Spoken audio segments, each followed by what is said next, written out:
darkte is en welke dingen we nog veel beter kunnen doen. So I started in Dutch first because Professor Sharma believes that we have to do a social and science project first starting in the language of the region where we hold it. And personally, I'm doing my dissertation about the flooding risks in Limburg and specifically on how to reduce these risks in the future. I'm also looking at the coastal regions here in the Netherlands, how they are planned and structured against risks and the differences between those. Thank you all for coming. Yes, thank you. Thank you, Joanna. I put this here because this photo is very, very telling. It shows a man who is very surprised. And Joanna had noted, they never thought it would really come here. They thought, it's a big problem, far away, earthquakes, cyclones, floods, but it can happen now anywhere. When it does, it's scary. So we thought that personally, that's what inspired me to hold World Water Day on this. So this is being held as a science to society event in collaboration with an NGO called Friendly Meet India. We will explain that, in which I am also involved. So it's very interesting. I wear two caps, both an academic and as a practitioner. So UNU Merit, our institute, this whole thing is very important to see. So we will just use this maybe, because this is given as our purpose now. Basically, we are an institute which is supposed to contribute through our knowledge to the global development agenda as given by the Sustainable Development Goals. So comprehensive innovation is a nice term that can be interpreted in many ways by different people. Here, for the purposes of the conference, we are going to look at how knowledge, education, and policy can serve to increase resilience to flooding. So our director is Professor Patel Diwal, and he's not here, but he sends you all his best regards and looks forward to what you're going to write on your postcard as main takeaways from this workshop. So thank you very much for being here. Now, today is the UN Day for water, clean water, not for sanitation. So you might think, what does it have to do? Why are we doing urban flooding? Because it has something to do with water, but this water situation is also embedded in another SDG called SDG 11, which is about sustainable cities and communities. There was a terrible natural disaster in a place called Sendai in Japan, followed also by nuclear disaster, reactor disaster, and thereafter, there was something called the Sendai framework that was introduced into the Sustainable Development Goals agenda.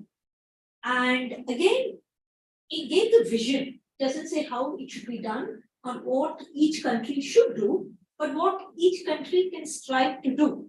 So this is to reduce the damages from flooding, as you're seeing in the red triangle, and to reduce it.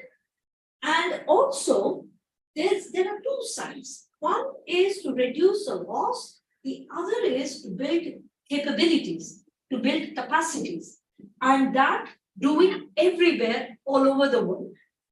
And especially with respect to the developing countries and the least developed countries, for which the fund must also not only involve industrial capacity building, but also resilience building. And with this, I hand it over to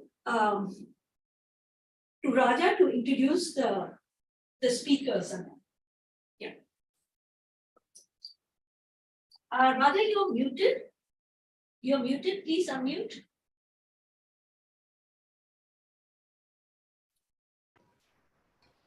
Yes. Thank you, Shama. And on behalf of the anchor organization Friend in Need India Trust, would welcome all of you, speakers, audience, delegates, and concerning the speakers, special welcome to Mr. Tahir, Professor Joe Ritson, Archana, Patrick Brook, and Malik Herrera. Just sharing with the audience that their details are given in our program brief along with an email ID for which you may contact, and additional details will be given just before each of their sessions. Now, we'll like to share a little bit about Friend in Need as an organization. And before I get into this, I just want to add to Shama's point that one of the reasons why Friend in Need is into this particular topic is that it works in a region in India which nearly got wiped off by a sea surge causing an urban and peri-urban flood many years ago. And that was one of the initial triggers. But since then, Friend in Need Trust is a unique cross-border organization which is focused in certain specific SDGs: education, clean water and sanitation, the sustainable cities and building of the communities, responsible consumption and production in regard to these areas, and partnerships for these goals. Now, when we say that Friend in Need is a unique cross-border organization, we try to create platforms for initiatives and interventions which bring together different groups. We are focused on the base of the pyramid as also the informal workers, but we bring the scientific community and the practitioners also when we look at interventions and initiatives all together in a focused manner. Next, please. So two very specific UN days which are celebrated through Friend in Need include the World Water Day as well as the World Toilet Day. For example, last year in the World Water Day, we looked at what are the issues relating to desalination and how they can fit into the overall issue of water security and supplying water needs. I would also like to mention one more thing here, that when we undertake FIN initiatives, FIN short for Friend in Need India Trust, one is we are working in the form of a living lab intervention in a small village in Tamil Nadu. And the second is creation of these international networks and online community focused on education and research and capacity building in this regard. Next, please. Now, Finn will find it very difficult to do what it does without the support from its various academic partners, and we are very grateful for these. Would like to share some of these. For example, the UNU Merit, and associated with that is the Maastricht University's Institute of Technology Management. In India, we have the University of Petroleum and Energy Studies in a small hill state in the Himalayas. We also have the National Institute for Technology, which is called NIT, which is very well known in IT and related areas in a small state called Puducherry, and also the Madras School of Social Sciences work. And in Europe, we are very fortunate to be supported by the Engineers Without Borders, particularly the Ireland chapter, including the National College of Art and Design. There are other institutions which we partner with, but these are our special partners. And we also have support from certain corporate partners. For example, there's an agency called PowerTech, which is supporting in the design of and construction of EcoSan toilets. Next, please. And with this, I would be requesting Natalie and Pranav to share the results of their study and research, which can set the tone and the background for this conference. Yes, thank you. So Thank you. I and two professors from the Merit also with BIM, we have done a report on flood resilience, and we have identified that policymakers are very important in that. We have also found that they act through three main pathways. And in the first pathway, they create and they develop change in infrastructure. In the second pathway, they generate information for everybody. And in the third pathway, they focus on distributing the important aids to the affected people. And these three pathways can be used to achieve one or more of 5 objectives, namely prevention, mitigation, preparedness, response, and recovery. These are the key objectives in relation to flood management. And given that these objectives are all interlinked, it is possible to use one or more of these pathways to achieve more than one of these objectives simultaneously. And to achieve those objectives, the states also often partner with some other agents. And the first agent would be the private sector. They often collaborate with states to bring together change in the infrastructure. The second one is startups, which are very important to create innovation. And another external agency would be NGOs, which are critical in distributing aid to affected people. Now I give the first speaker. Today, we are very privileged to have amongst us, and in this institute, Professor Joe Ritson, who has an amazing profile and CV, because he is not only an academic, but he has also done a lot to make change happen and transformation happen, both at the international level via the World Bank as its vice president, and also in the Netherlands as its education minister. And I would recommend you to read his books on education. Anybody who is interested in education and how it has to be transformed in Europe would do well to read them. So, Joe, may I please call you and ask a couple of questions. So, you can read them out. When did the worst happen in the Netherlands? And what did the government do about it? And did it help? You can just flip this. Okay, so share this. Okay. So first of all, I feel this to be my privilege. Okay. No, this is showing Natalie. So I will show you. Yeah. So it's clear from what also Shyama said, and I really congratulate you with having organized this. This is marvelous. It's also very important, I think, to share our notions in order to make progress, to come to better situations. But what she particularly underlined is that I don't have any knowledge about water policy. Well, I have some knowledge, of course, but as experience, so I was education minister, I'm an economist and also a physicist, but I talk about, first of all, as an answer to the first question about Dutch Delta policy.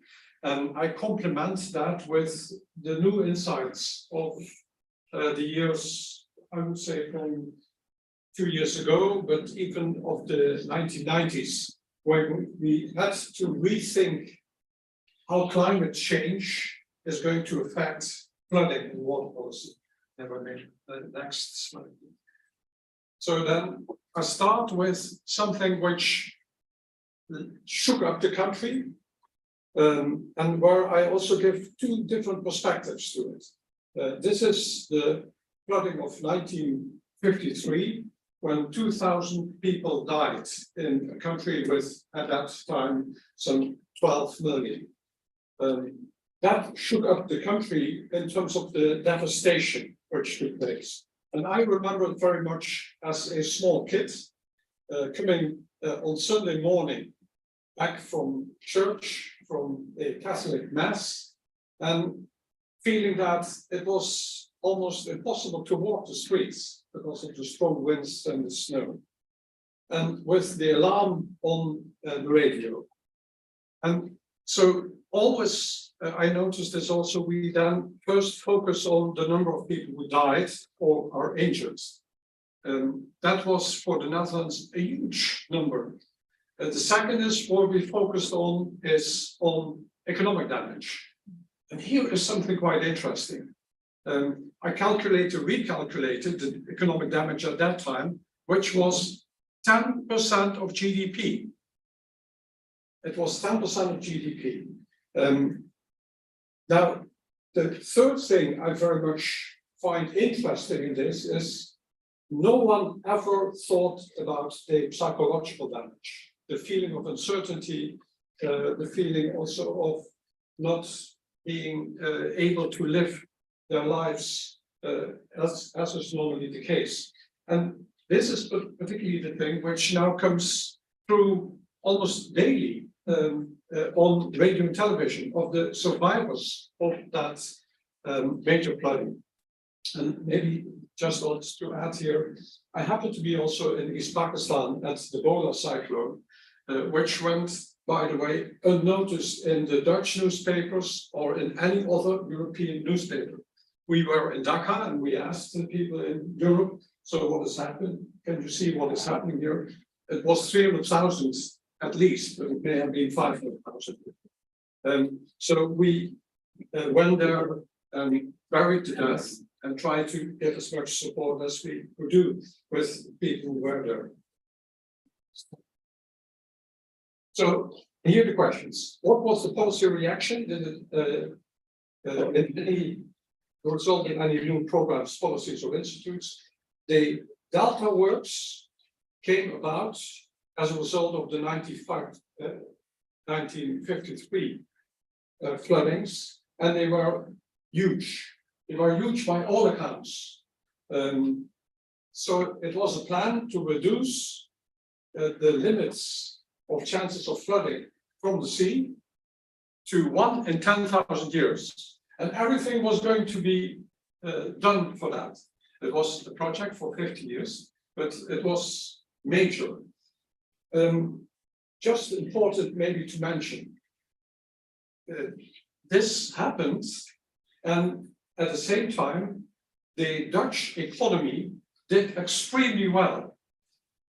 There was never a time when the Dutch economy did so well. So reactions to flooding in terms of investing in avoiding new floods is economically a smart thing to do. I mean, that is, I think, a lesson which can be drawn. I haven't seen it anywhere on paper, but I was really surprised to look into the figures. The second is, of course, that you can do whatever you want, but you have to create institutions to manage this. So there were all kinds of institutions involved in the dikes, and they were all swiped away and replaced by one big authority. And this is not going to be realized by 2050. And then the idea is, so we are safe? No, we are not safe, because in the meantime, things have changed. That is climate change, and maybe also with a substantial sea level rising.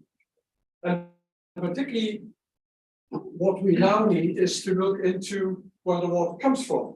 So for a long period, the whole of Europe has always worked with the notion, as soon as the rain falls, it has to go to the sea as quickly as possible. Well, in the meantime, we use it also as drainage. It's a kind of, we use everything we like to get rid of to throw it into the water.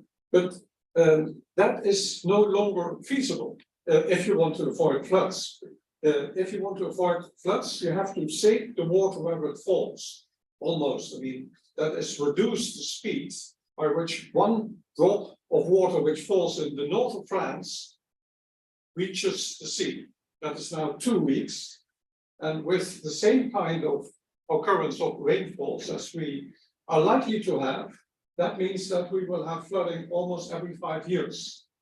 So I'm particularly interested in hearing also what the dike warden says. I think that now the elections have said, for the dike wardens, have said we want 1 in 100, one chance in 100, which is, in my view, still a lot. So the chances, as I calculated now, are much higher for new floodings. So new floodings will arise unless we make the investments. But the investments can be made, and it's economically wise to do. Now, the specific situation then is in Europe almost that you have these borders inside. So the dike warden is responsible for an area, but that borders on nothing, on Belgium and on Germany. So cross-border cooperation is essential. And then cross-border cooperation means also that the ones who are more hurt by the fast drainage are the ones who have to pay. I mean, this is not something in which you can say, from, well, they should pay for something which happens as bad luck to us. So, in summary, that's my economist notion. I think the Dutch experience has shown that investment in prevention has a high return in human lives, in value of property, but I would very much like to add, particularly in happiness. And we should spend far more time in terms of thinking about the psychological results of the unsafety feeling which people have after a flooding. I see this around here, but I see it also back in all kinds of studies, even in Dhaka, in the coastal areas of Bangladesh, where the psychological impact is something to be valued. We have to start to take that into the calculations. And then for Europe, I think there is a completely new time in the sense that we can no longer accept the notion that we use rivers as drainage. We have to reduce the speeds by which the water which falls goes to the sea. We have to make sure that we keep the water where it falls. That's a shortcut expression for it. And thank you very much for having this opportunity on this marvelous day. Thank you. Thank you so much.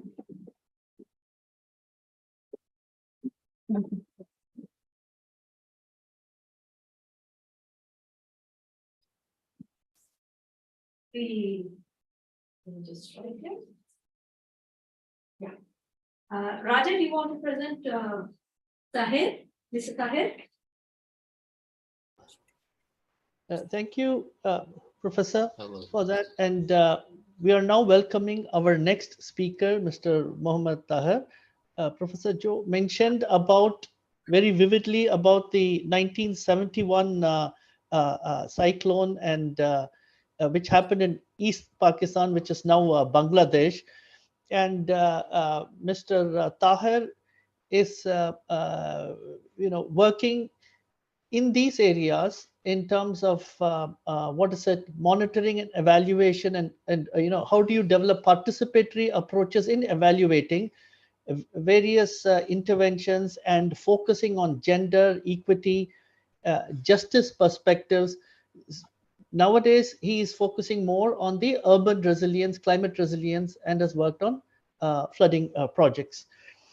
And very much Bangladesh continues to be very much stressed with high climate risks, floods, and more. And now we would like to hear from Mr. Tahir directly. Maybe you can share your story, your experience, and your perspectives focused on how Bangladesh is coping and also building resilience, because it has progressed quite a bit, but it is still ambitious to do more. So some of the areas which request if you can cover include the following. Bangladesh, yes, is now advancing economically, but still its resource base, it has come from poverty. So given these kind of resource constraints in Bangladesh, what have been some of the innovative and frugal solutions to deal with the flooding challenges? And can you share a few examples? And which are the major stakeholders which are addressing the resilience issue in Bangladesh, and what are their roles? Then what has been the role of technological and non-technological innovations and interventions in this? And lastly, what are the lessons and experience sharing that Bangladesh can give to other countries, both developed and developing? Repeating again, it has become renowned for developing resilience. I remember seeing a video clip of the German news with the heading of what can we learn from Bangladesh? So it has challenges and what is it, perspectives on its initiatives. Mr. Tahir, over to you, please. Thank you very much, Dr. Raja, for the introduction. I would like to welcome all the participants. Very good afternoon from Bangladesh to everyone. After having listened to the presentation by Dr. Joe Ritz, the Bangladesh presentation, which is all Bangladesh is also a delta like Netherlands. It will present an interesting contrast, I hope. So I would like to share my presentation right away. Please share your screen, Mr. Tahir. Sorry, can you hear? Please share your screen. Please share your screen. Oh, here I'm showing the slides. Can you see them? No, we can't see them yet. Not yet? Just a second. On your Zoom. I will share my screen. Yeah.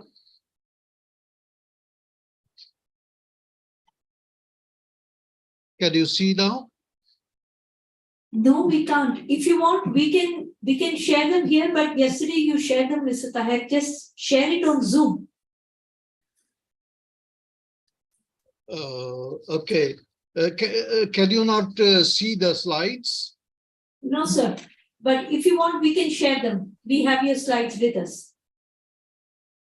So shall I continue without it? Yes, please. But you tell us next when you want to go to this presentation, Natalie. Yeah. So can you see your slides on the screen, Mr. Tahir?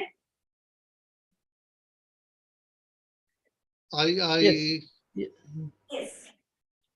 Sorry, On your Zoom screen. yesterday I shared my screen and all could see it. Can you see my screen now?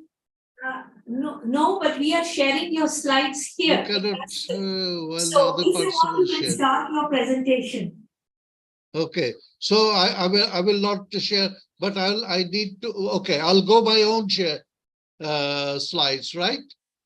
Yes, we are showing them here. Just look at them on the Zoom screen, please. Can you see them? Okay, no problem.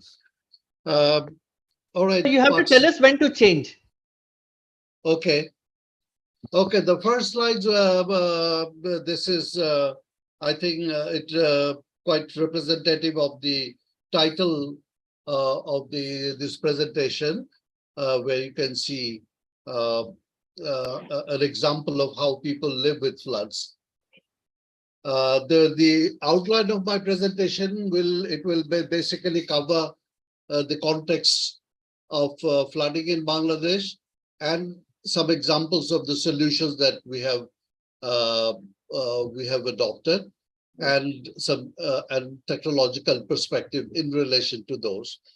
And I will conclude by some learning and experience sharing. Next, please.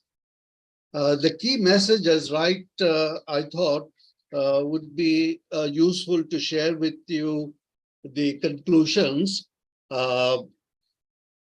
that resilience building against flood disaster in the context of Bangladesh is not attempting to stop it, but trying to managing it and living with it. And we consider floods or any disaster is actually has a human contribution in it, and therefore it needs to, the solution also needs to be people oriented and needs to focus on people and their interaction with nature. We need an increased focus on nature-based solutions these days in the intervention programs. And the other final conclusion is that resilience building requires the strengthening of human capacity and long-term solutions.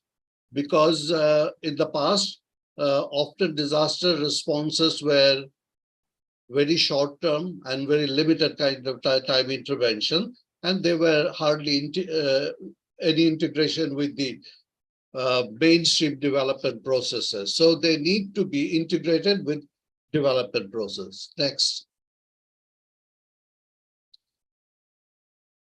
Now, the key water-related challenges that Bangladesh has is that it is mainly a low-lying country, which number of rivers, mighty major rivers flowing through the country, carrying loads of silts and raising the beds, river beds, causing monsoon time when runoff water fail to go through the streams. It floods the surrounding villages and cities.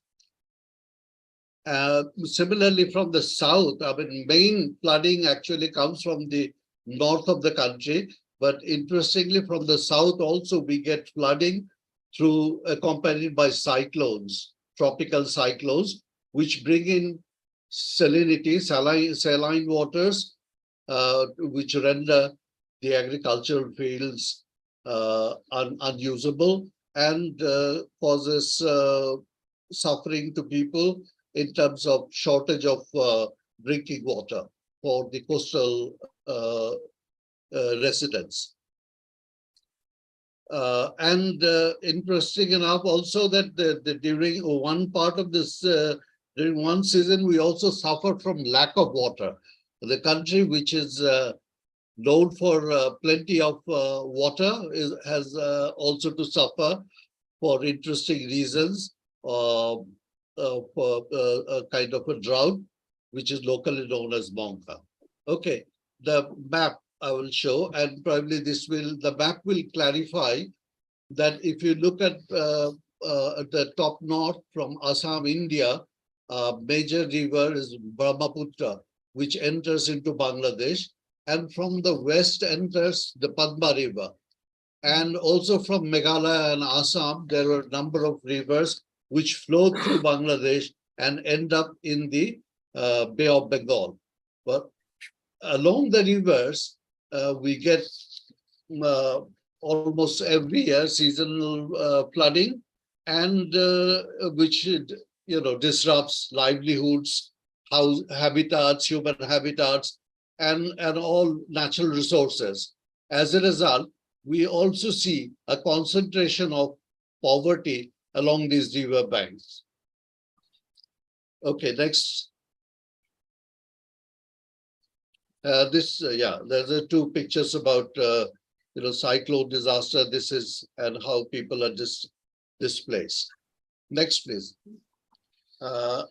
Now, in response to the problems of flooding, some of the frugal solutions that we have adopted in Bangladesh will be explained later on, and the context of it. That in the 1990s and 80s, we had an attempt to undertake massive flood action plan, which wanted to build big infrastructure, the like of which you have just heard from Mr. Joe, that they are introducing in the Netherlands. But for the context of Bangladesh, it was considered to be not only inappropriate, but it would probably have contributed further disasters in the country. So we have tried to, experts and social scientists and all have spoken against that plan. Finally, that attempt was stopped, and we have introduced a smaller scale, community-based capacity building, resilience building programs and projects. But these smaller projects often had shorter term duration and failed to produce any sustainable results. So we undertook some relatively larger, longer term projects, which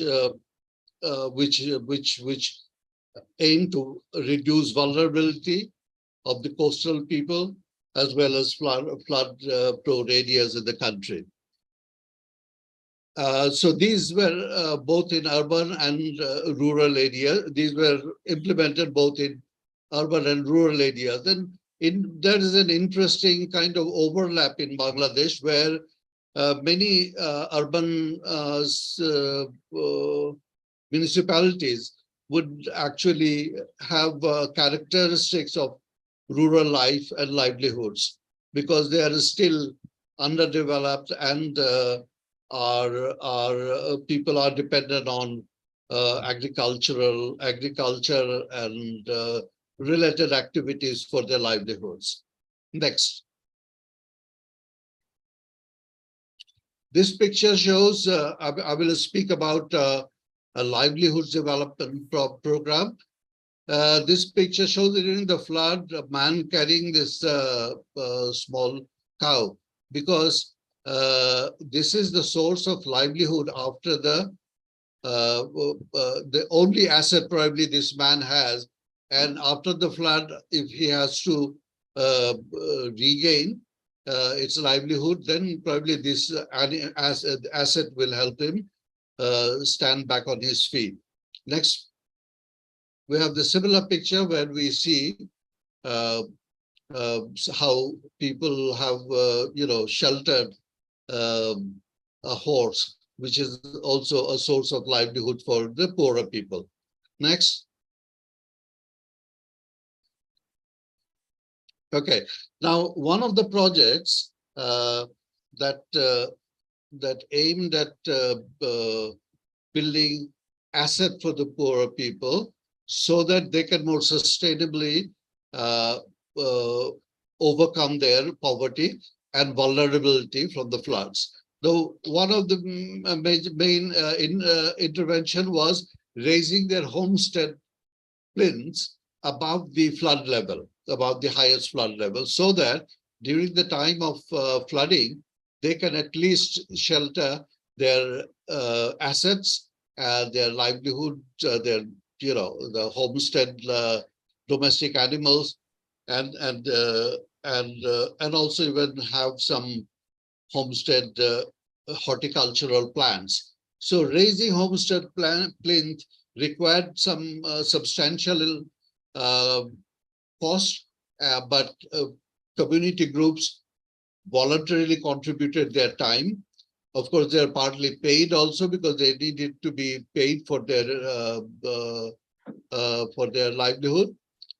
And these people were also given training on agricultural and different technologies, like different technology options to earn an income.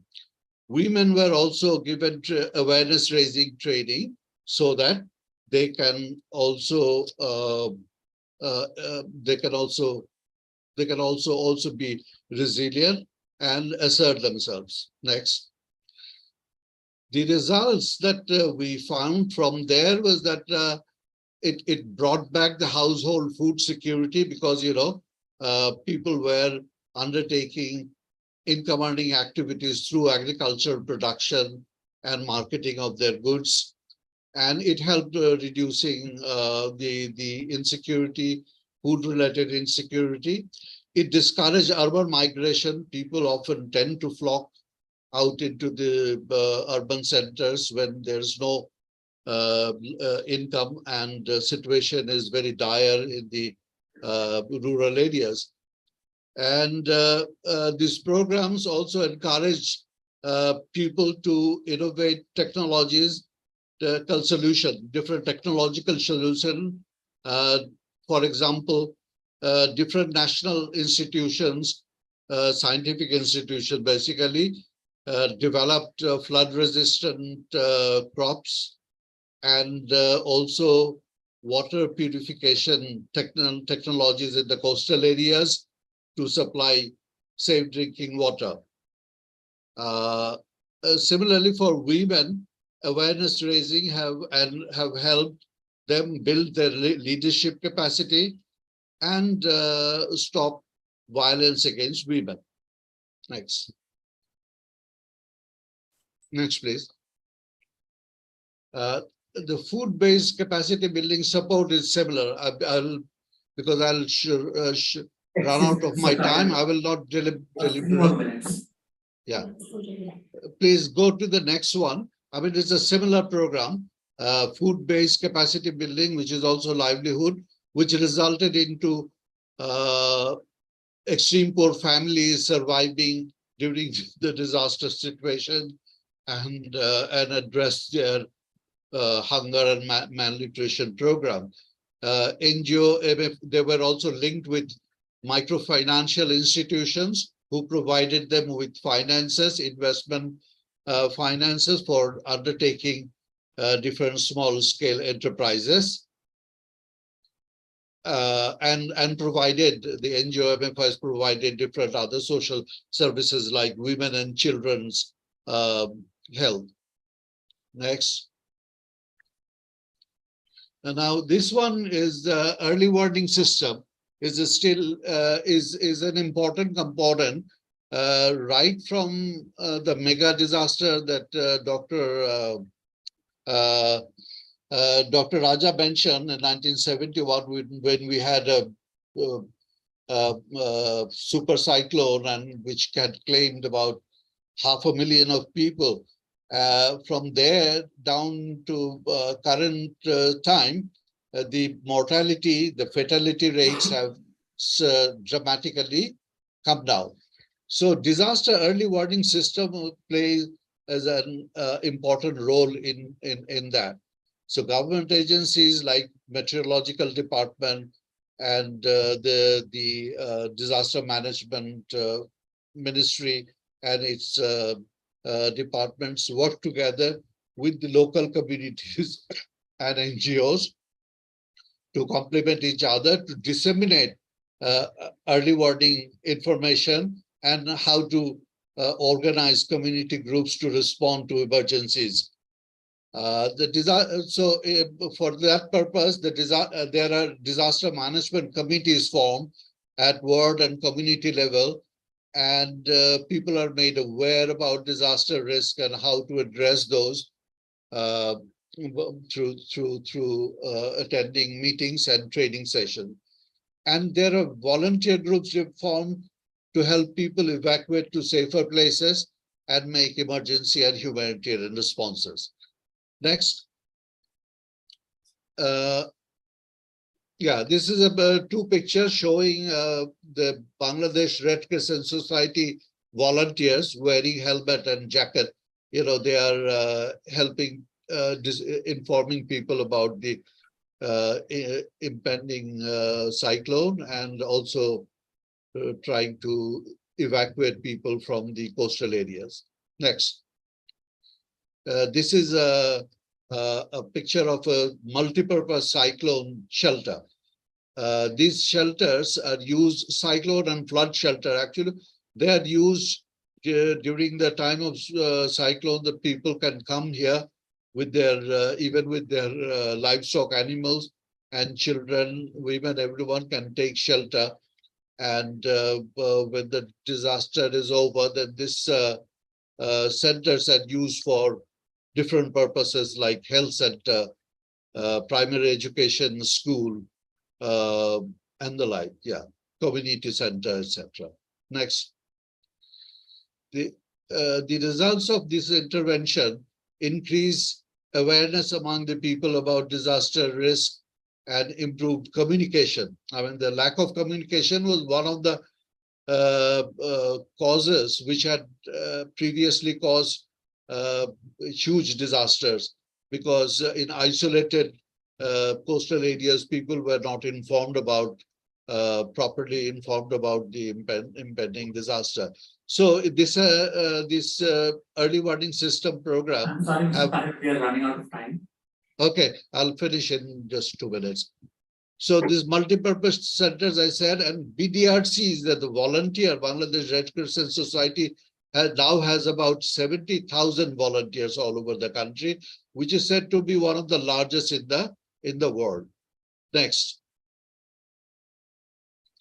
Lessons from Bangladesh experience is that resilient building against flood is basically not undertaking mega physical infrastructure building, but about managing and coping the flood problems.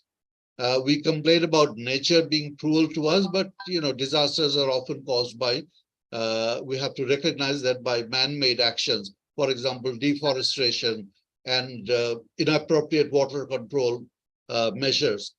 Flood along the transboundary, the other countries also have similar problems that, urban flooding is mostly caused by human grease, encroachment of lands and filling up of the canals and waterways.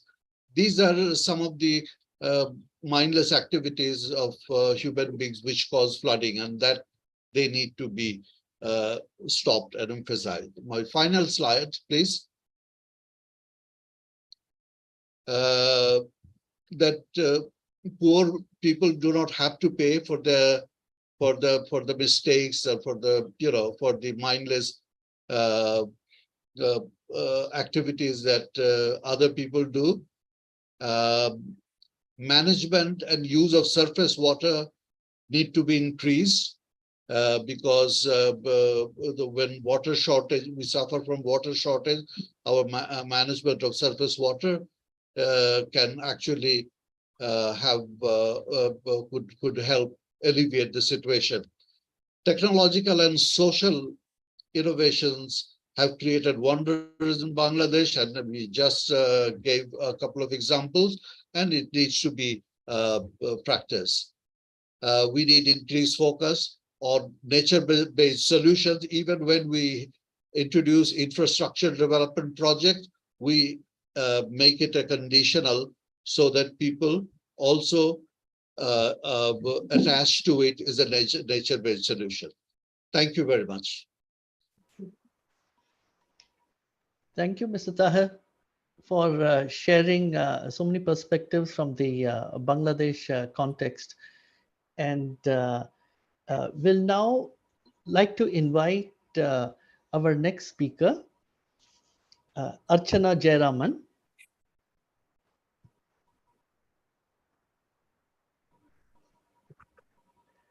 Okay, while the slide is being shown, Archana Jayaraman is an environment engineer working now with a development partner agency called KfW Bank. It's one of the biggest such agencies in the world. And she also has a UNU Connect for the UNU audience, though it is UNU Tokyo, and would like to share. I feel Archana has a lot on her plate because she's been involved in working with governments in design and implementation of urban infrastructure, including focusing on climate resilience and urban flooding related issues. And while doing all this, also drawing inferences for informing the policy debates and discourses with the government. I would now invite Archana to share her views on her own story of what she is doing, because presently she's based in a coastal state and in a coastal city of Chennai in Tamil Nadu, which is very big. Archana, based on your ongoing work, please share your thoughts on maybe these areas. Why is there a flooding challenge in the area you're working in Chennai and in Tamil Nadu? And what exactly is KfW itself doing in this regard? What are your projects and what is their implementation process broadly? And we understand there are many issues relating to data. As policy analysts and external people, we wonder about data and data consistency. So when you're actually designing and implementing these projects, what are the kinds of data and measures of resilience that you are using to evaluate your impact and for further improvements with each round of interventions? And finally, What are the plans for transferability of the ownership and maintenance of the assets and infrastructures created by the support of your projects and programs? And what measures should be taken into consideration for ensuring their long lastingness and to ensure robustness? Over to you, please. Over to Archana. Thank you so much, Dr. Raja. I hope I'm audible to everybody. Yes. Let me just share my presentation. Yeah, and I hope this is visible now.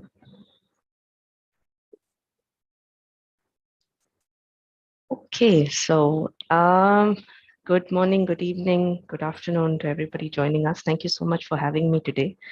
It's my pleasure to be here and talk to you about project which basically I began my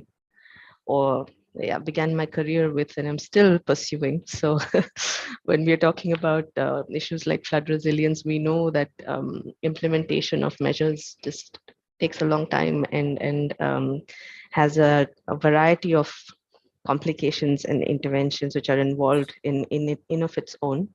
So the perspective I wanted to bring to everybody today is to, of course, give you a background of the city and the problems that we are facing, but also going beyond that. So what does it take at the end of the day to design something, have a concept in mind, make sure that it fits the situation, the city that you're in, and ensure that all the other steps are followed so that at the end of the day you can execute a project. And it's believe me, a long process which involves a lot of different steps, as I would talk to you more about.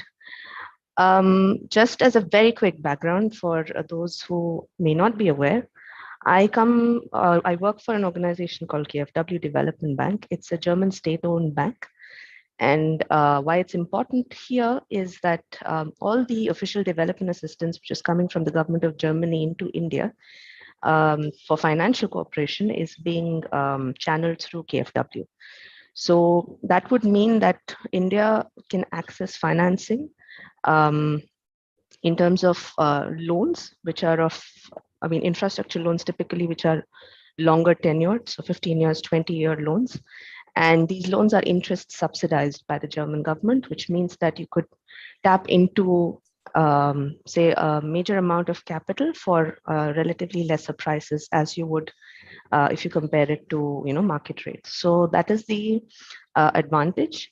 And if you see, India is one of the biggest partners for Germany in this regard. Currently, we have about 1 billion euros being committed annually, which is a huge amount. And almost all of it comes in terms of interest subsidized loans to the country.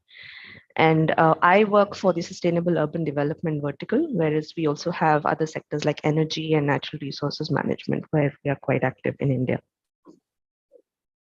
Okay, so coming to project implementation, like I said in the beginning, the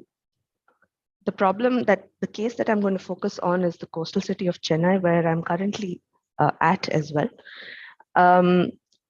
The issues are they're two-faced. So like I think Mr. Tahir was also mentioning, it is not usually a very clear-cut, cookie-cutter case of, yes, this is urban flooding, this is what is causing it, and these are the interventions that you could take to mitigate this problem.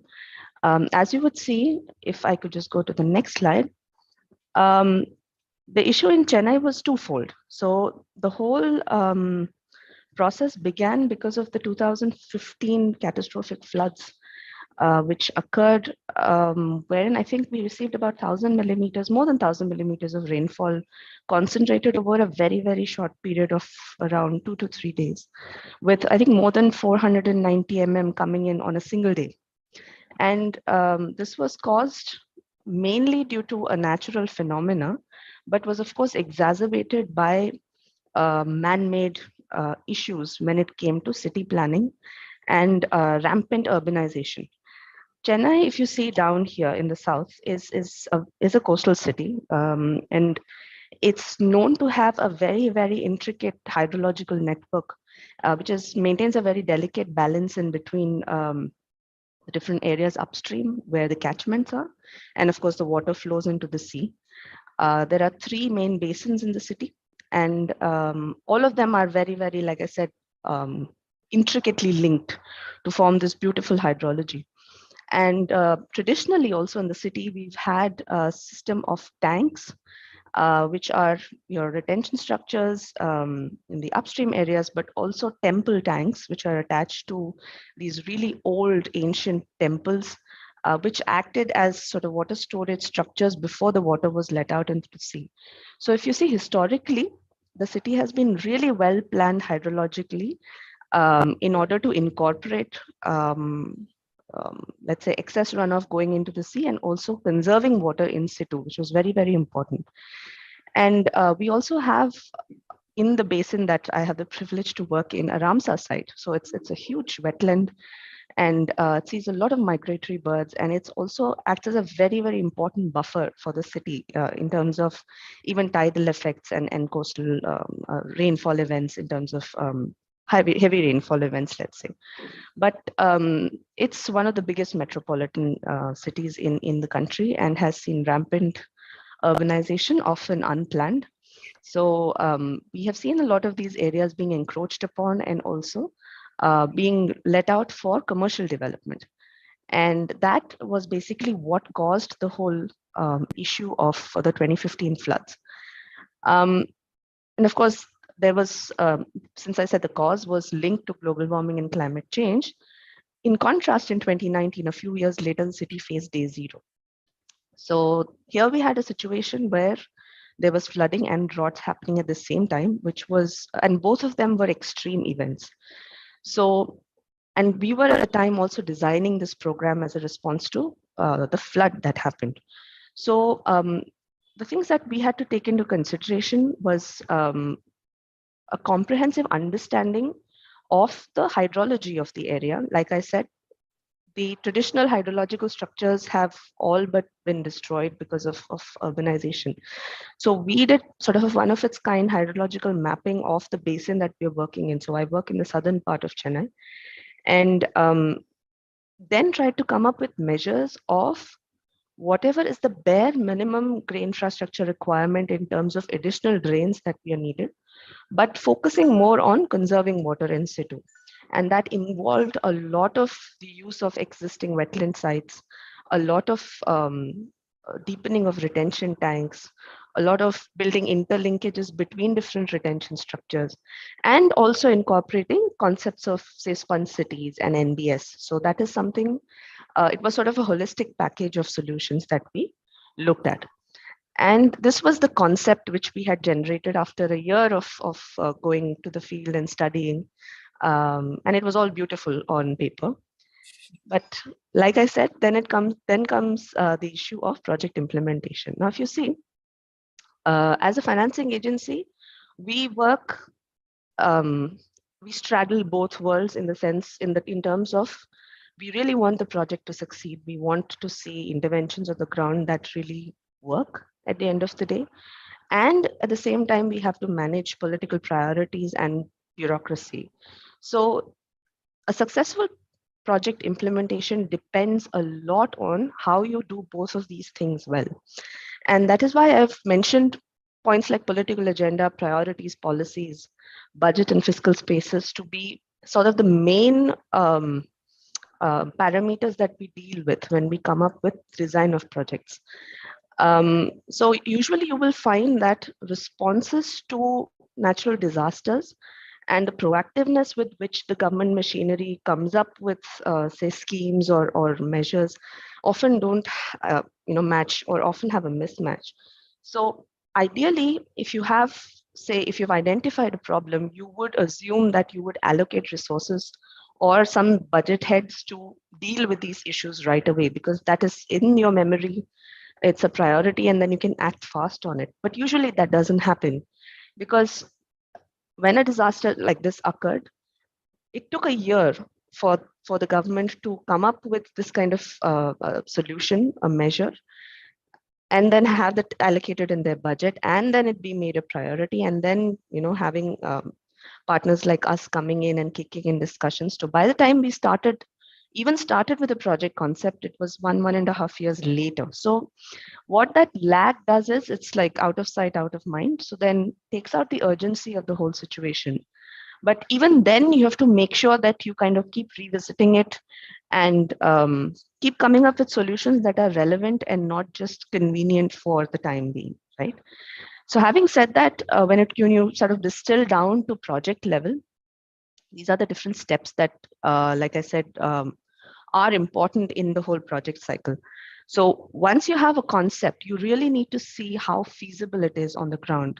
And that is why you have something known as feasibility studies, where you actually study the measures proposed, find out exact locations in the basin. Say, even if you're suggesting an NBS measure, you would want to see if it makes sense in a particular area. Which are the areas that you would like to consider? What should be the kind of NBS solution? So a lot of these things come under the feasibility step. And once all of that is finalized, you would come up with a total package of financing. So you say, this is the total cost attached to it. This is the financing structure, and this is how we go on.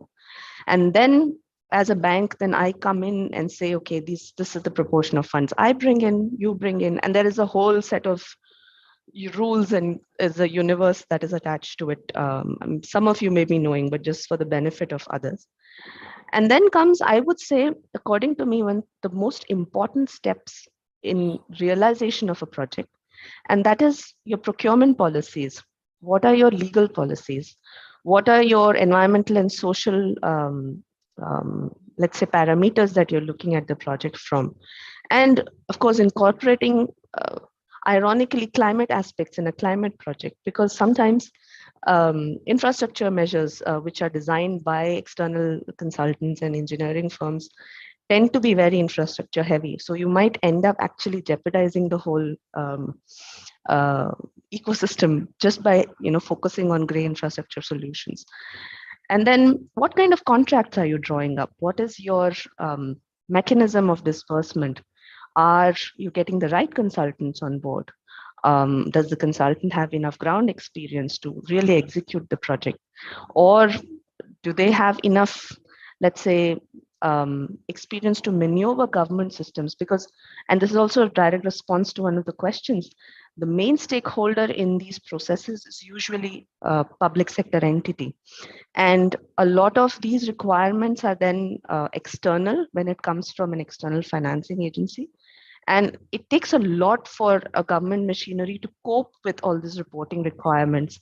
So then you would really need somebody to handhold them and really, show them the way through for effective implementation of the project. And what are the tendering structures like and all of that.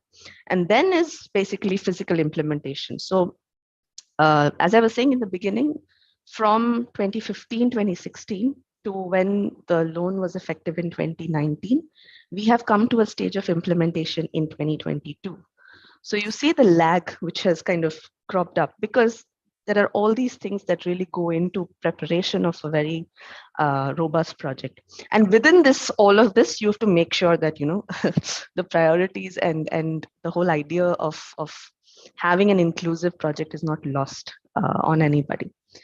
And then finally, I think, and the most important thing is, of course, operations and maintenance of the assets. And I'll come to that as a question because it was also a question. In this case, we have, since it's a public sector project, we have the city corporation, which is one of, it is the largest city corporation in whole of the state of Tamil Nadu. They will be the owners of the assets at the end of the day. They are also responsible for creating the asset, which is a win-win, I think, in this case, at least because it's the same agency creating and owning the asset.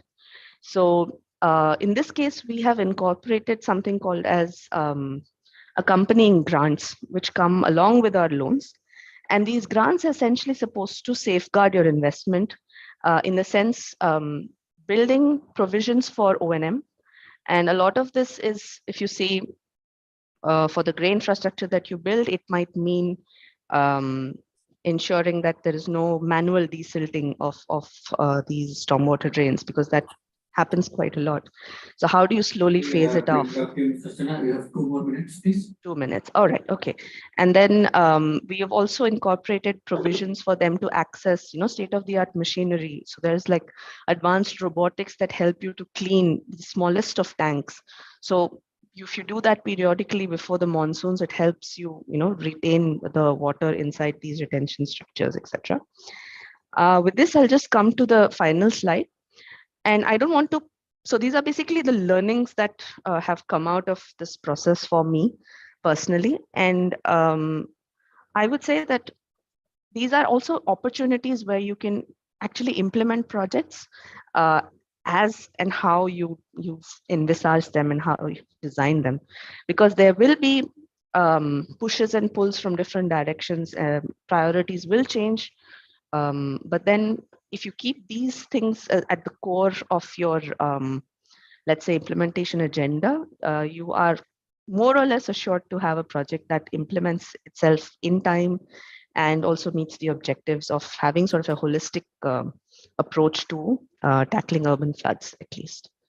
So I think that is it from my side for the time being, and I will close my presentation here. Thank you so much. Thank you, Archana, for that. Rather very. I feel it's difficult to compress such a complex thing into few slides, but it is very, very informative, particularly from the supply side of trying to address these problems, that is working with the governments. Thank you very much. Shama, now I request you to take over to start the sessions with Patrick and Malik. Thank you, Raja. So, can you put the introduction slide of Patrick, please? Good afternoon to you. Good afternoon. Thank you for making the time to come over here, Patrick. So I know you're very, very busy, and you are the man really in charge of ensuring security against flooding. I mean, at least ahead of the team. So I'm very happy, and we are very privileged to have you here. The questions that we would like to ask is really about your job first. What does it mean? Because we don't know about what being a dike warden means. We only heard of wardens of hostels in universities where the students stay. So this is very interesting. What are their responsibilities? And of course, the Netherlands is very famous for dikes. And they must have evolved enormously over time. If you could just give us, in a nutshell, what are they like now and how they have evolved? And you see, the previous speaker spoke about AI, digitalization and all that. Has the utilization, maintenance and the governance also changed with the inception of modern technology? And finally, is all this, in your opinion, enough to protect all the Dutch cities and reassure the Delta plan given by Professor Ritson? Thank you so much. Over to you. Yeah, thank you. And that completely in 12 minutes, so it's a challenge. I will use the PowerPoint from my own board. One moment, please. I will share it with you.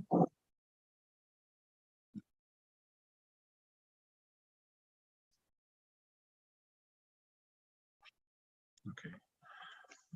Thank you. Just a quick check. Everybody can see the PowerPoint now. Just nodding your head is okay.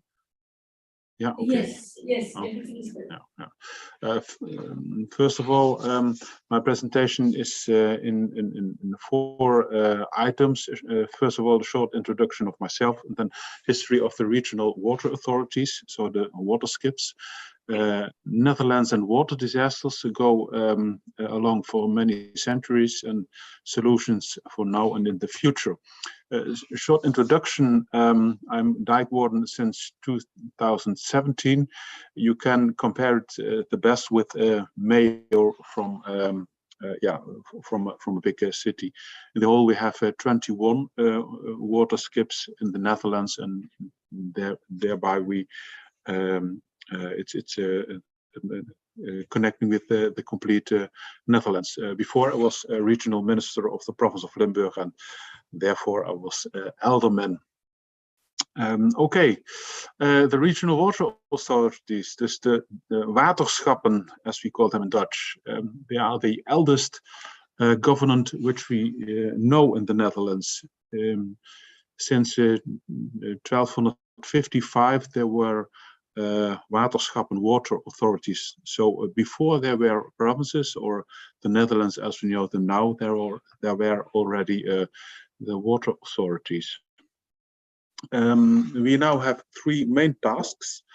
Task one is in the pulse on climate adaptation. Too much water to water shortage, and of course water kwaliteit, the quality of water. We clean water, we clean sewage water. It's by law that we have to do that, and of course flood risk management, that is also a task by the law given to us. First of all, theme of the water protection. When we go many centuries ago, we protected us against water just by making a pile of clay. We call it a dike, and that's it. And when we make a major step, we had windmills with which we were capable of drying the land and keeping the land dry. And the next step was the steam pumpings. Of course, starting with the Industrial Revolution, which was a major step in drying the land, keeping the land dry. And that led in 1891 that it was possible to live below sea level. In many parts of the Netherlands, 5 by 7 meters below sea level, where people live, millions of people, by those innovations from the past. But we had also to face many crises in the Netherlands. Now, especially in 2023, we remember the crisis in 1953, in which many people in Zeeland, one of our southern provinces, caused with their death. It led also to new innovations, as you can here see. The Delta works, world famous, and often it is said God created the world, but the Dutch created the Netherlands. And this is a fine example of which we created our own country. So civil technical solutions for protecting us against water. The crisis of 1953 leads to the first level of standardization, and that is historical. It's a national standardization, and it was then, and nowadays still it's rather unique in the world that we had levels of protection standardized by law on a national level. But that wasn't enough. We had again a crisis. We needed again a crisis. And that was the high tide in 93 and 95. But this was a crisis where the levels of the rivers created the crisis. 1953 it was the sea, and now it were the rivers. And here you see examples of on the left side, an example of the north of the province of Limburg, and on the right side and the south part of the province of Limburg. And that led, of course, to a lot of pain and damage. And that led again to an actualization of the standardization of water protection. And it goes along the three themes. Zou je de deur dicht kunnen maken? The standardization, first of all, we say not more than one person on 100,000 persons has to die in a crisis. The second is the amount of residents and how simple you can evacuate these persons. And the third item is the economic value of the area. And these three items is the basis of the standardization. So therefore, for example, Rotterdam, the sea harbor, has a level of 1 to 10,000 in a year, and when you look at the province of Limburg, it is 1 in the 100 years. So by these three items, and that led again to more technical solutions, like here, the removable barriers. In the province of Limburg, we have more than 200 places where we build up these removable barriers. It's altogether 4.2 kilometers on removable barriers. And that are more barriers than all the other waterskips in the Netherlands together, because we have a very complex issue in the province of Limburg.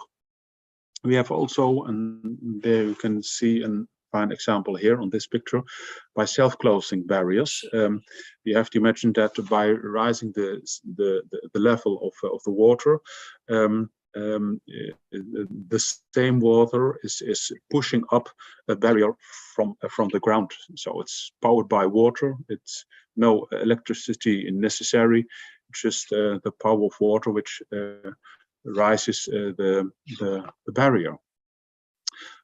Another example of innovations are these glass walls, strong enough to face a ship bunking on the glass. So all technical solutions for a problem caused by nature, especially by water. But let's look at it at a broader view in the perspective of climate change, and what means it for us as a water authority. Here you see, I think these pictures are familiar to you, but to make sure, on the x-axis you see the years. It goes 800,000 years ago, and on the vertical X, you see the CO2 concentration, and you see it is it goes in the broad band, but at the end, start of the industrial revolution, you see that the amount of CO2 is enormously progressing. That leads to new problems, and to show it, you see here the level of temperature rising during the last century, and now I think we are at the Second World War. It's the 1970s, and it's getting warmer and warmer, and we end with 2014. It's getting still hot, so you can imagine how it is after 2014 to 2023, and that leads to new problems. That raises the question, are civil engineering solutions also good for our future? The civil solutions which we created started with the Industrial Revolution. According to my opinion, we have to go back for the future. We have to go back to nature-based solutions, just as I showed in the earlier moment. Just take clay, pile it up, and you created a dike.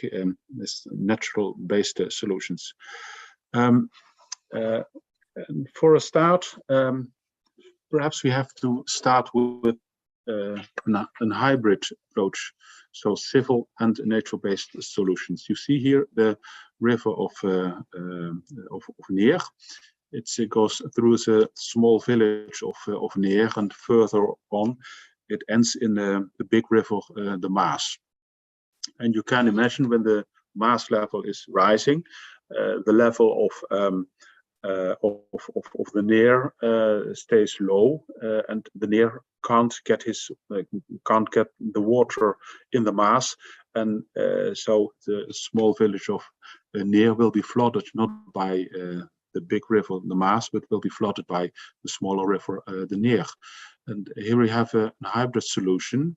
You can see the wire, which we close, and then will the water overland, go further, and ends at the Maas, a few kilometers further on. So we use nature, the level of the landscape, for solving a flood issue.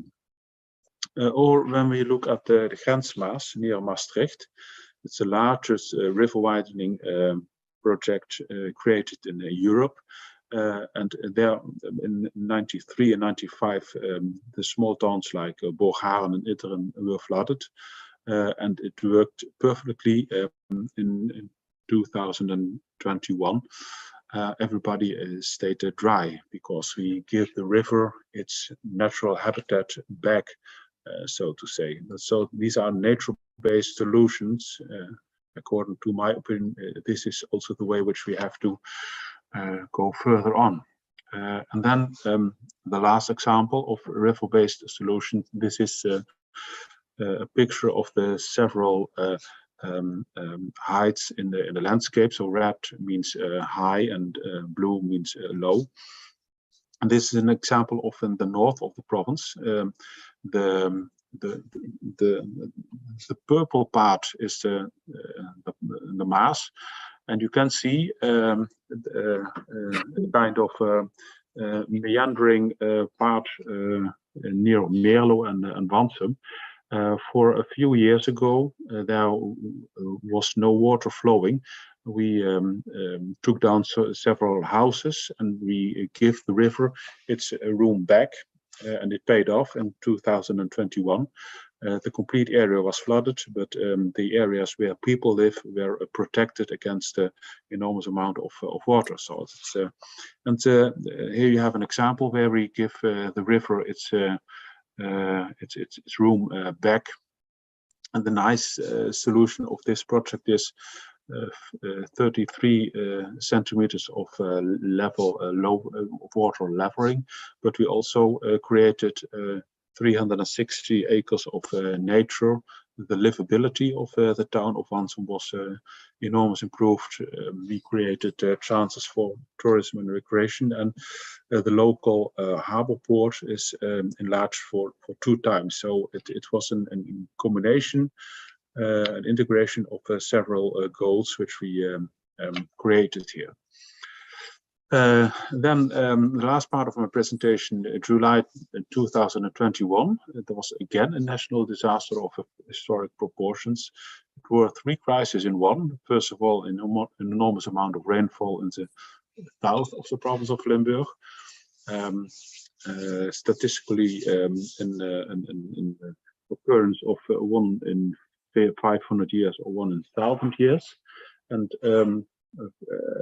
soon after, there were risings of the small rivers like the Geul, the Roer, which added also water. And then we had again the crisis of the Maas. The Maas level was also rising to 3,300 cubic meters per second. And these 3 crises happened in a day together. And we were forgotten that we not only had to look at the Maas, but also the secondary river system. And that leads to the conclusion that we have to look at the water system as one system. We have to look at it cross-border, because as we all know, in Belgium and in Germany, there were also big disasters, also rivers which starts in Belgium or starts in Germany, but ends in the Netherlands, in the province of Limburg, and that we have to create more solutions on nature-based than only technical solutions. And the overall conclusion at the end of my short presentation is we should not work against nature, but we should work along with nature. That's it. Thank you so much, Patrick, for giving us a lot to think about and also echoed some of the lessons that the others wanted to highlight, such as nature-based solution, cross-border cooperation holds also in the Indian subcontinent and within the Indian states themselves, because we have more than 26 states and there are a lot of water disputes which are also aggravating the water problem. So thank you so much. If you can, please stay around. After our next speaker, we will take questions from the audience. So, but thank you again for a lovely presentation about the history. We have all learned a lot. Thank you. It was nice to be with you. Thank you. Thank you. Thank you. Next, I would like to present, I would say, the most junior member of our panelists, whom I have known from quite a long time, being a young change maker. I thought he would be particularly interesting for you because so many of you are students that you can also make the world a better place. So I had a couple of questions for Malik. Malik is an environmentalist who has done a lot in Ghana to mobilize the community. He has gone on walks, he has gone on talks, and he's always busy because he's doing something. And let's go to the question. So Malik, I'm glad you're here with us. Now, you called the flooding in Accra practically an annual festival, like Carnival in the Netherlands or so I want to know why this was the case. Is it because of what is happening in terms of growth? Is it because the infrastructure is not catching up with the other macro trends? And is it because the community themselves are also part of the problem as well as part of the solution?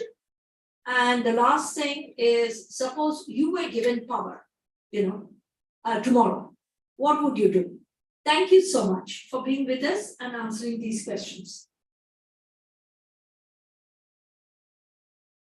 Malik, can you unmute please and show your face and share your presentation? You are still muted. Okay, now he could be coming from there. This is him. Hello, Malik. He's connecting to the audio there. Yeah.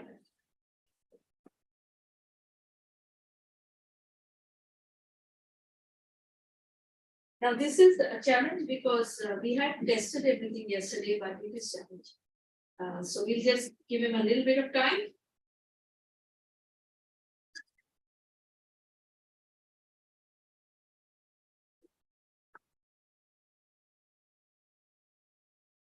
Malik, let me know if you want us to.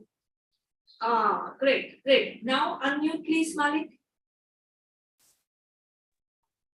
Hello? Yes, we can hear Can you hear me? Yes, we can. Yes, I'm having a technical challenge.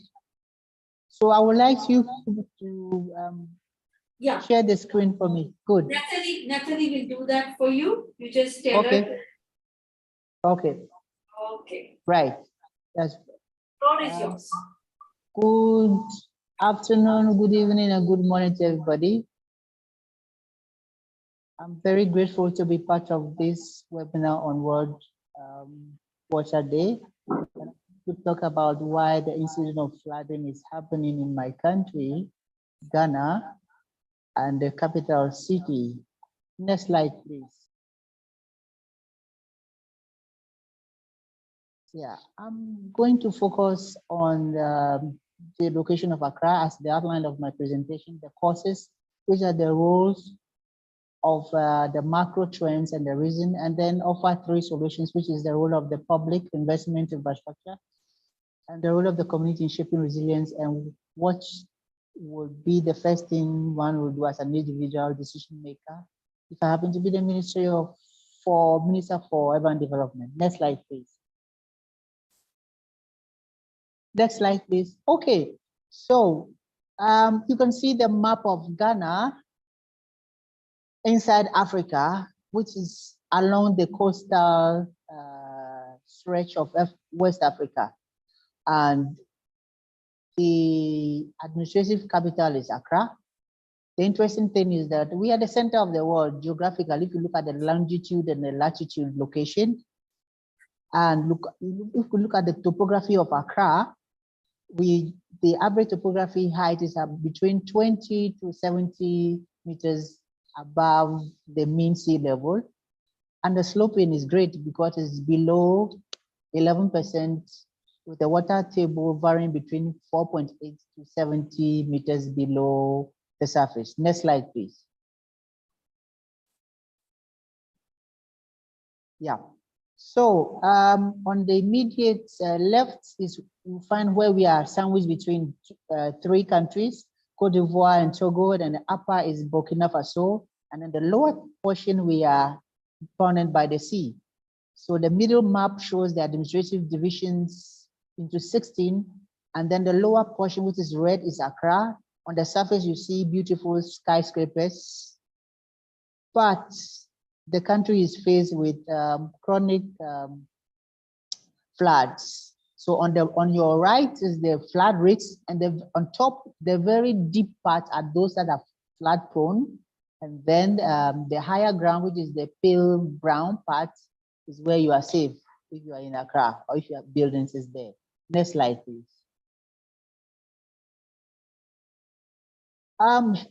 With respect to the history of flooding in Accra, it is not only a problem to Accra, it's a global phenomenon, a global problem, because 1/3 of the global natural disaster is contributed by a flood, and it's due to 3 reasons: social, economic, and environmental reasons. But the problem is that the risk for the future floods is increasing because of the climate and social development. Now, flooding in Ghana, especially Accra, started since the 1930s, gone through the 20s, gone through the 50s, 60s, 70s, 2000s, millennium, and it is with us now. It has caused massive destruction, and even several intermittent downpour for just 2 days caused flood. Some just early morning downpour disrupt institutional activities, and then just after 2 hours of stormy rains too, there's a problem. The biggest challenge is when Ghana had twin disasters. There was a fuel station explosion, and then there was a heavy flood due to heavy downpour. And that was on the 3rd June, 2015, and 150 people lost their lives. Next slide, please. These are the major causes. We have the 2 macro problems. We have been the problem of flooding in Ghana and Accra, and the lower ones are just they're small. If you look at the top one, it's poor planning of towns and cities with improper enforcement of laws. Then is urbanization. Because of poor planning, urbanization now takes the center stage. Once there is urbanization and people are moving in from the villages, the towns to the city, there is improper disposal of refuse, and it cascades down. Once there is improper disposal of refuse, it affects because they choke the drains, so poor drainage and silting also contribute to it. And the last that cap it is the climate change. However, climate change and flooding are going hand in hand, both in developed and countries and then underdeveloped countries. But when it comes to the negative impact, the developing countries faces more, because apart from the economic destruction, there are loss of life and ill health. Next slide. This is underpinning the poor urban planning. This is the whole problem that leads to the problem of flooding. People who are trooping in are supposed to, on the left, go through the approved way of building. You acquire the land plan, then there's servicing, then you build before you occupy. But a lot of people trooping in are now illegally acquiring the land.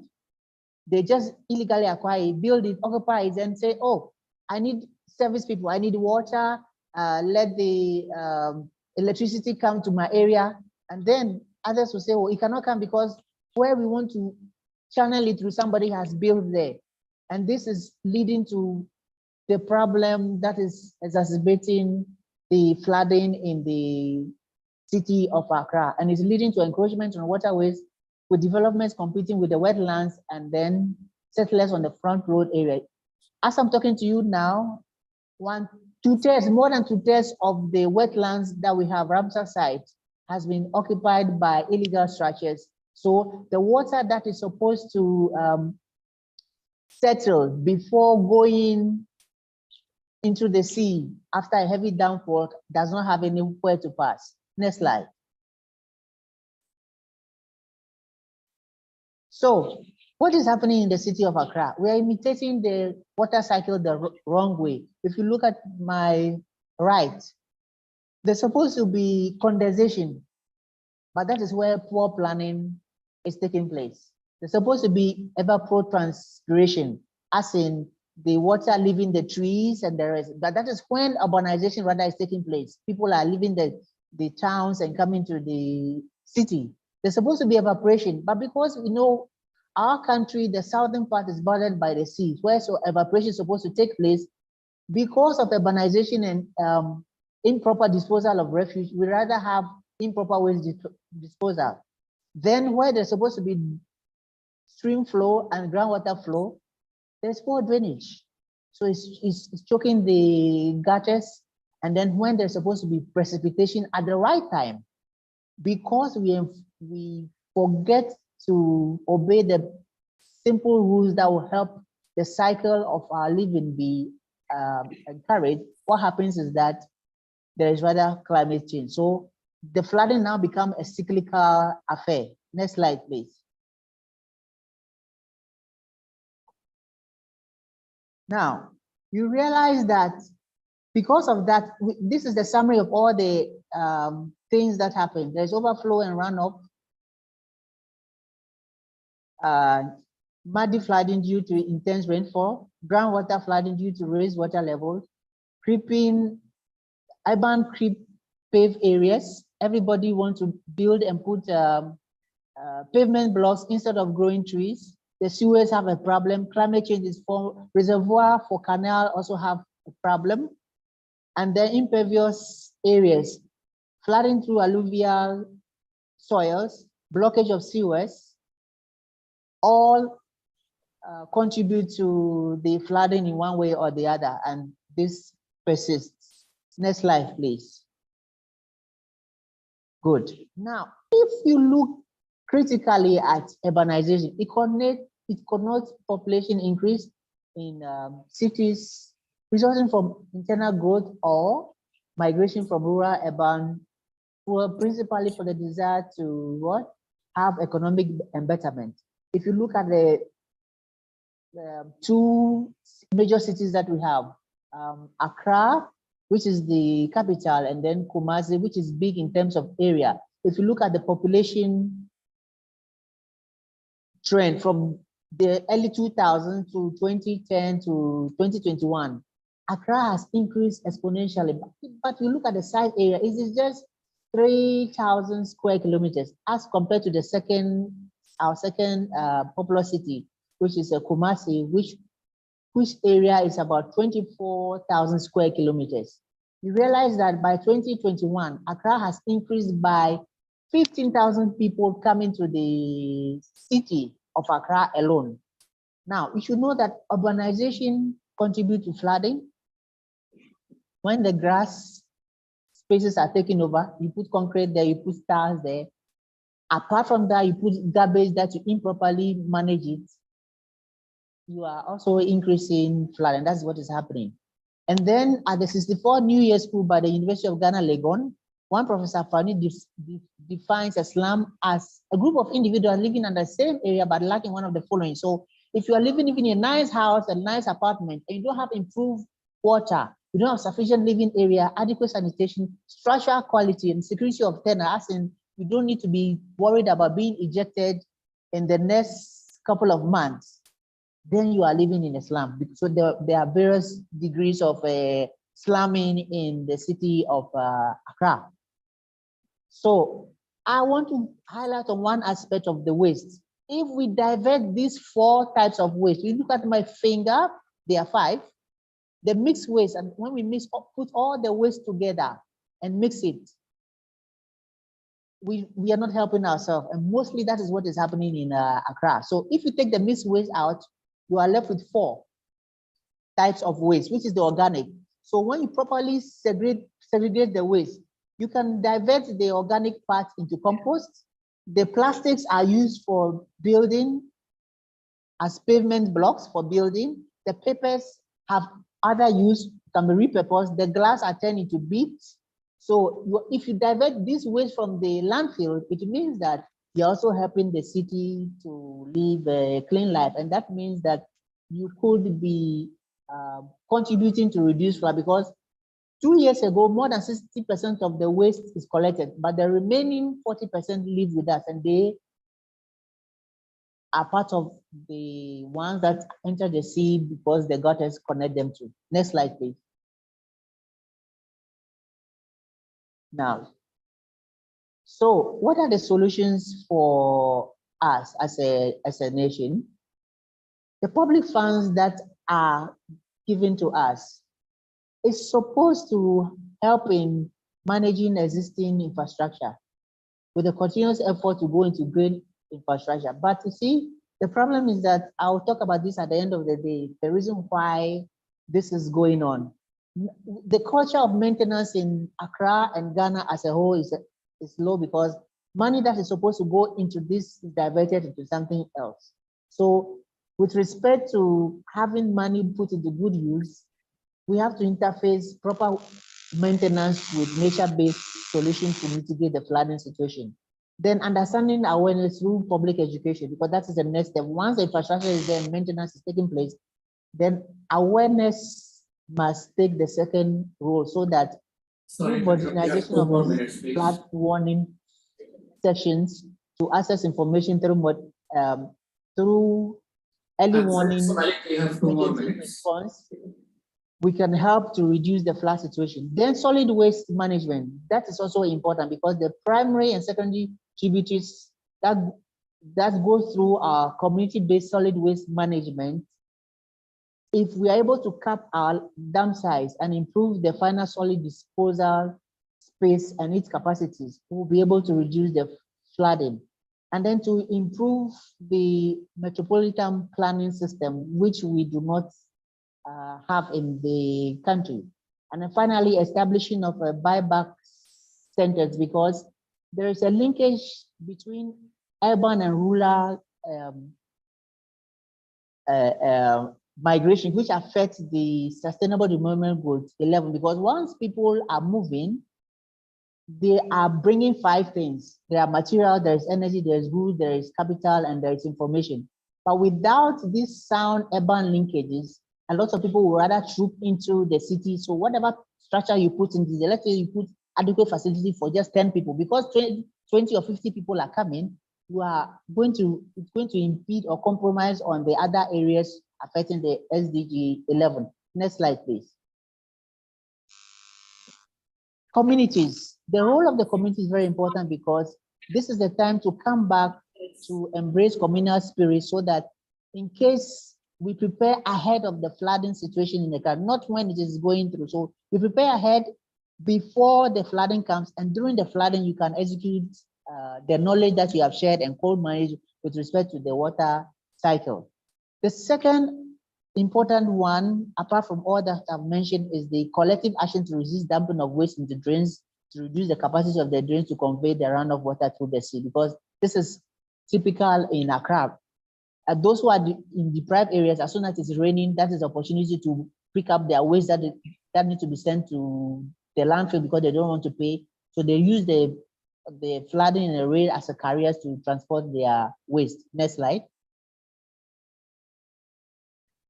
Now, what will I do if I'm the Minister of Urban Development?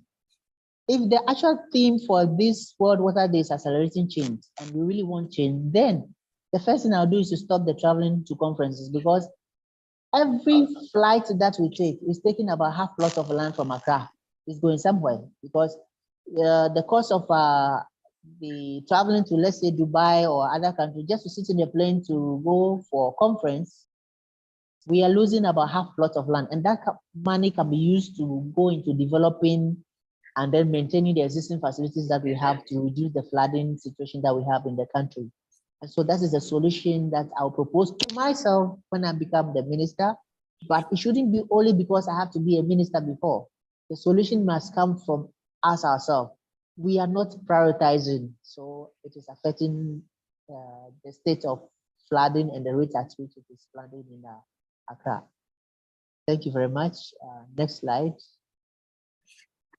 Next slide, please. So on my immediate right, I've done a circle. You can see this is the Adomi Bridge, one of Ghana's beautiful bridges, beautiful place. But you can see on the right, there is water seeping through. There is waste seeping through, because people do not appreciate the beauty of the nature to extent because of economic reasons. So if we are able to contain the waste, repurpose the waste, this beautiful river will stand the test of time and not have waste gone into it. Thank you very much. I'm very grateful.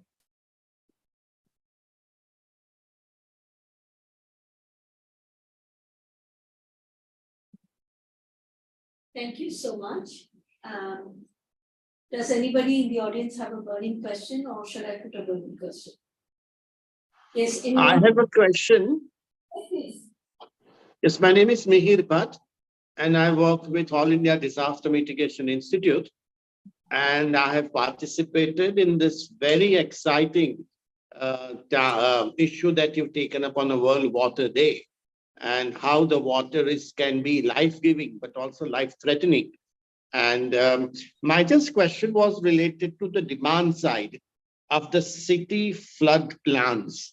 And is there any experience in terms of city level flood plans, making of city level flood plans, especially the awareness about city plans and city planning of the flood mitigation preparedness?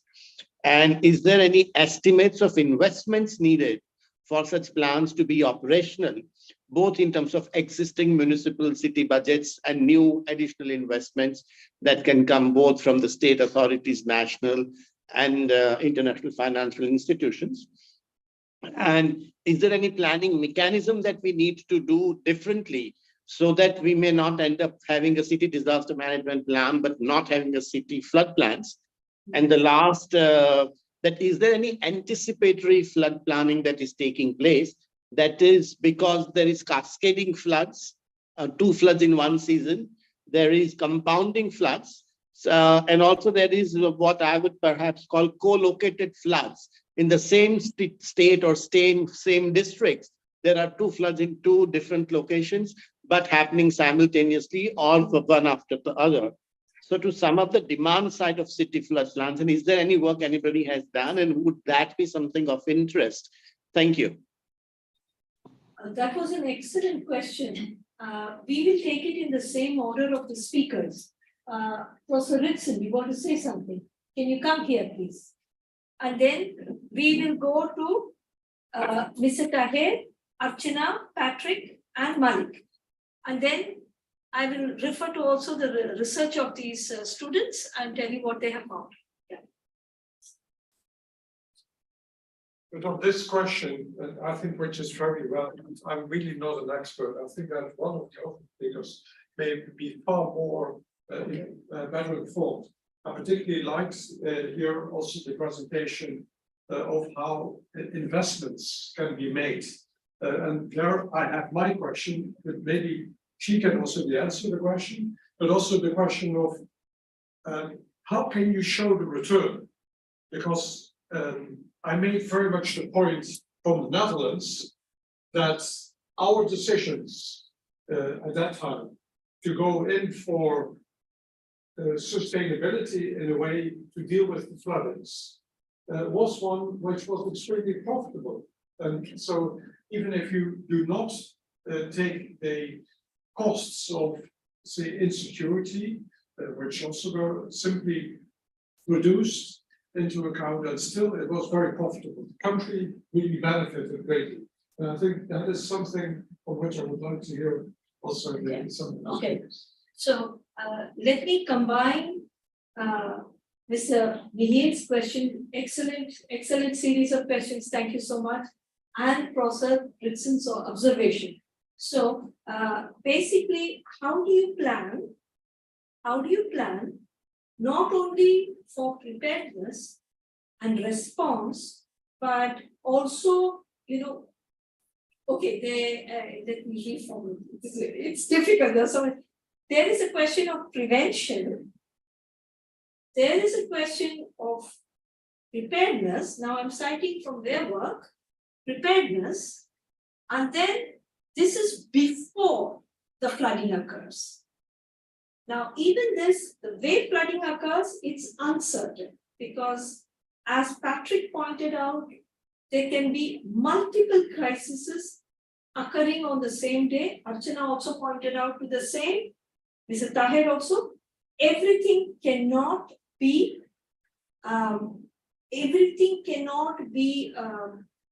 predicted beforehand.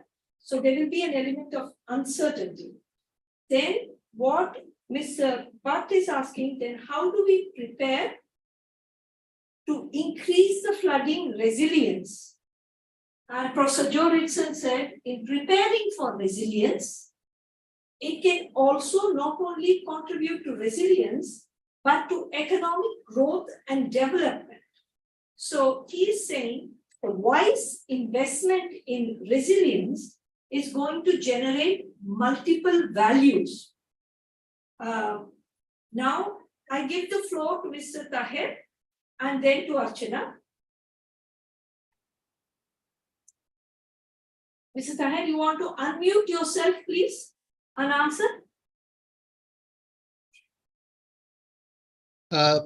Sorry, I'll pass. Okay. Let someone else try to answer this. Okay. Okay. Archana, the floor is yours. Thank you, Dr. Sharma. I think from the experience we've had so far, unfortunately, it's still at a very concept stage, but we have heard of efforts, at least here in Chennai, where they're looking at a river basin approach to planning cities. So it is wouldn't happen in a brownfield site, but a lot of greenfield development that's happening in the suburban areas is now taking a river basin approach. So what that would mean essentially is you would take into account the floodplains, the natural hydrology, topography of the area, and then you basically allocate zoning accordingly. It's a, like I said, a futuristic concept, but one that is very basic. And I unfortunately don't have any investment numbers currently, but I do know that this is a general approach that is gaining a lot of traction on the ground. Do you want to say something, Raja? I see you. Yeah, yes. I have just some more of personal thoughts. I feel the points raised by Bhatt sir relating to the city level flood planning awareness, estimation of investments, the planning mechanism.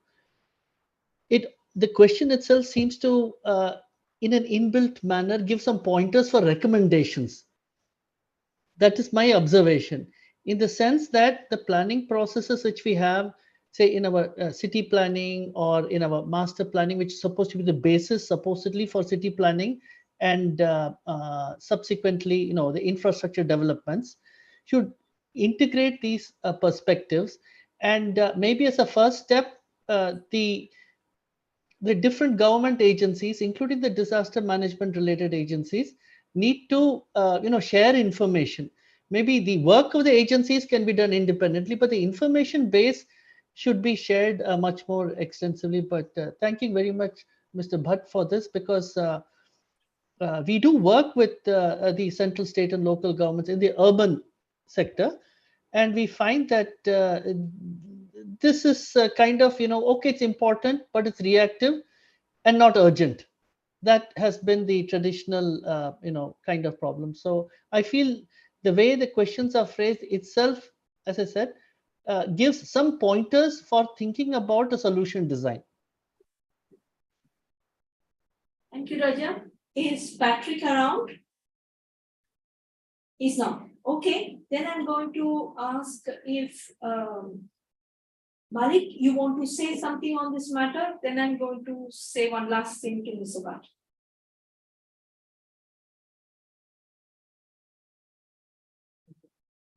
Malik, you're muted. Please unmute yourself. You have to unmute. Hello. Hello. Yeah, can you hear me? Yes. So with respect of planning, I stated one of the major causes has been improper planning and improper enforcement of the laws with respect to this aspect. So once the funding is being diverted to other things and we have not prioritized, there is no way we can have the baseline structure to improve. So until we start that, then planning can take and make planning the central role. We're not going to get anywhere. The cycle is going to continue, and politicians will come, do their promises, and then there will not be any change. So the central party has to be to prioritize what we want to do so that planning can be effective. Thank you. Thank you, Malik. There are two thoughts. I hope we can communicate more, Mr. Bhatt. Please write to us, because the points you said were very important. One of the things noted by our colleague here was that instead of having a Ministry of Disaster Management, as is the case presently in most countries, we must have a Ministry of Resilience Building.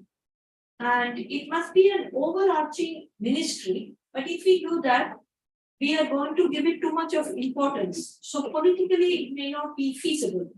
It may not be feasible also to plan it and give its responsibilities, because we are living in a state of uncertainty in terms of forecasting tools, implementation tools, and so forth. I feel the points that you have raised makes a way for solid, purposeful research. So that is why I would like to interact with you, because this has to be addressed. This is the way to go. This has to be addressed. And that's why we are wanting to put the focus more than for disaster management, but for resilience building, given the different types of challenges from natural disasters that we are facing. Do you have anything to say, Mr. Bhatt, to this, or anyone else? Okay, then does anyone else want to ask any question? So I think I thank you for your patience. I would love to continue the conversation, but it's been 2 hours. It's been 2 hours. And so it would be nice. I also thank the students in Ireland S212, and I'm looking forward to their takeaways. And thank you very much. If I may, Raja, do you want to also start the thanks? Yes. You please unmute yourself, Raja. Now we can start this. Yeah, just why don't you show the screen? So, because I want to thank all the volunteers. Yes, first I want to thank the speakers. Now the people, thank you so much. We will continue the conversation with you. Okay, I hope so. And this is the organizing team. Yes, thank you, Natalie, Pranav, Abhishek, Akshita, Nikhil, and Joella. Thank you so very much for your participation, because putting together an event of this nature is very, very commendable of this complexity and internationally.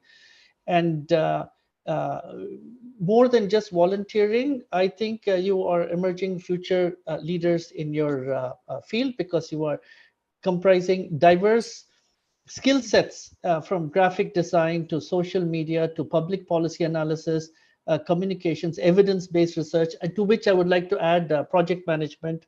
And thanking you all once again, and all the best for putting together this event. Thank you. Yes, that was very nice. Just give the word to Abhishek for a minute. Abhishek? Yes. So I would also like to thank everyone to join with us and mark your attention here. And if you want to connect with us, then you can visit our social media and website also, so that we can continue our conversation. And you can send us your mails also to pinterest.india@gmail.com. Thank you so much everyone for participating. Thank you, Abhishek. And last but not least, I think we can all agree that we had a great takeaway from this long but meaningful event. And it wouldn't have been possible without you and your efforts, Dr. Shyama here and Dr. Raja online. Thank you. Thank you.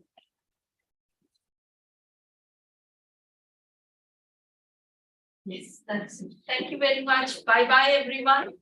Okay, and we will be back with that. Anybody who wants the slides will be given all the slides. And then individual videos will also be made, and they will be on the social media. So again, many thanks.